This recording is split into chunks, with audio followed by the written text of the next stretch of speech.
तुमची रेसिपी चिटक्याही जळून जाईल. आपण आता काय करणार माहिती का? आपण ब्लॅक सॉल्ट टाकणार आहे.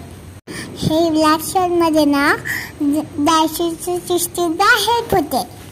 खाल्लेलं अन्न शांत असतं. म्हणून आपण हा पदार्थ जेवणानंतर खायचा असतो. तशी आपण बडीशेप खातो नाही, म्हणून मम्माने ह्याच्यामध्ये बडीशेप पण टाकली आहे. बडीशेपला इंग्लिशमध्ये फ्राईशील म्हणतात.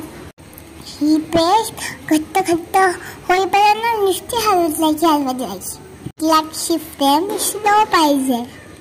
फुल गॅसवर करू नका हा, मग नाहीतर आपली रेसिपी कधू टेस्ट होईल. त्यांना लागणार. आता हलवत लायची. असं मम्मा दाखवली कधून असं लक्षात आलं ना की तुम्ही स्टॉप करा.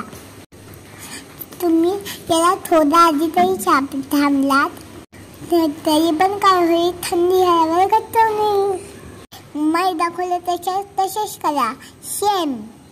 आणि एअरलाईन कंटेनरमध्ये पॅक करून ठेवा. खूप मस्त. तर मला उत्तर खूपच आवडतं. तुम्ही पण नक्की करून बघा. Bye bye.